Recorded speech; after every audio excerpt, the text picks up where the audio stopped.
ఒకే టైటిల్ను ఇద్దరు స్టార్ హీరోలు తమ చిత్రాలకు పెట్టుకోవడం ఒక విశేషమైతే, ఒకే రోజు వాటి ప్రకటన రావడం మరో వింత. తమిళంలో స్టార్ స్టేటస్ను అందుకున్న శివకార్తికేయన్ ప్రస్తుతం సుధా కొంగర దర్శకత్వంలో ఓ సినిమా చేస్తున్నాడు. ఇది అతనికి 25వ చిత్రం. 73 సంవత్సరాల క్రితం ఏవిఎం సంస్థ శివాజీ గణేశన్ కథానాయకుడిగా పరాశక్తి మూవీ నిర్మించింది. అది ఆయనకు తొలి చిత్రం. శివకార్తికేయన్ తన చిత్రానికి ఇదే టైటిల్ పెడుతున్నట్టు తెలిపారు. అయితే చిత్రంగా హీరో టర్న్ తీసుకున్న సంగీత దర్శకుడు విజయ్ ఆంటోనీ తన తాజా చిత్రానికి తమిళంలో శక్తి తిరుమగన్ అని, తెలుగు పరాశక్తి అని పేరు పెట్టారు.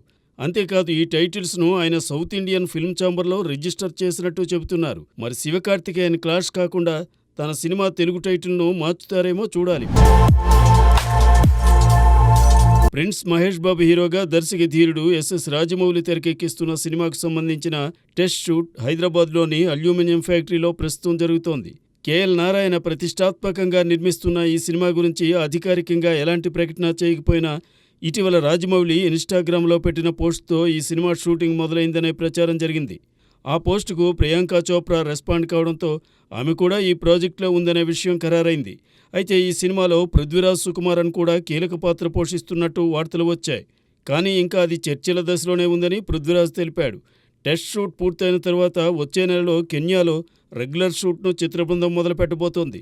2 భాగాలుగా తెరకెక్కబోతున్న ఈ చిత్రం ఫస్ట్ పార్ట్ను 2027లోనూ, సెకండ్ పార్ట్ను 2029లోనూ విడుదల చేస్తారని సమాచారం. లాస్ట్ ఇయర్ సంక్రాంతికి గుంటూరు కారంతో ప్రిన్స్ మహేష్ జనం ముందుకు వచ్చాడు.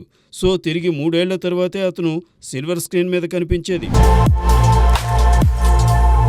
ప్రముఖ హిందీ చిత్రాల దర్శకుడు వివేక్ అగ్నిహోత్రికి ది కశ్మీర్ ఫైల్స్ దేశవ్యాప్తంగా గుర్తింపు తెచ్చిపెట్టింది. అంతేకాదు జాతీయవాదుల గుండెల్లో ఆయనకు ప్రత్యేక స్థానం దక్కింది. ఆ తర్వాత ది వ్యాక్సిన్ వార్ మూవీని రూపొందించిన వివేక్ ఇప్పుడు ది ఢిల్లీ ఫైల్స్ పేరుతో 2 భాగాల చిత్రాన్ని రూపొందిస్తున్నారు. ఈ సినిమాకు సంబంధించిన గ్లింప్స్ను రిపబ్లిక్ డే సందర్భంగా జనవరి 26న విడుదల చేశారు. అయితే ఈ సినిమా షూటింగ్ పూర్తయిపోయిందని చిత్ర బృందం తెలిపింది. మిథున్ చక్రవర్తి, అనుపమ్ ఖేర్, పునీత్ ఇస్సార్ కీలక పాత్రలు పోషించిన ఈ సినిమాలోని తొలి భాగం ఈ ఏడాది ఆగస్టు 15న విడుదల కాబోతోంది. దీనిని వివేక్ అగ్నిహోత్రితో కలిసి అభిషేక్ అగర్వాల్ నిర్మిస్తున్నారు. ఇటీవల వైవాహిక జీవితంలోని ఒడిదుడుకులకు కారణంగా వార్తల్లో నిలిచిన జయం రవి తిరిగి నటనపై దృష్టి పెట్టాడు.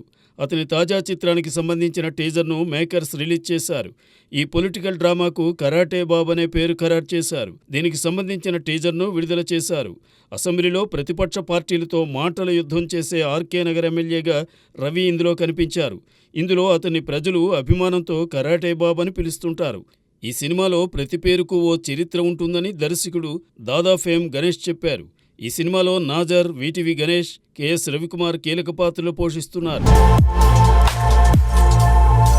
లవ్ టుడే మూవీతో తెలుగువారికి హీరోగా చేరువయ్యాడు తమిళ దర్శకుడు ప్రదీప్ రంగనాథన్. అతను హీరోగా, అనుపమా పరమేశ్వరన్ హీరోయిన్గా నటించిన సినిమా డ్రాగన్. అశ్విత్ మారిముత్తు దర్శకత్వం వహించిన ఈ సినిమా నుండి తాజాగా ఓ లిరికల్ వీడియో విడుదలైంది.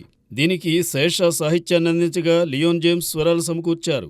ఈ పాటను హీరో సింబు పాడడం విశేషం. డ్రాగన్ మూవీ ఫిబ్రవరి 21న విడుదల కాబోతోంది.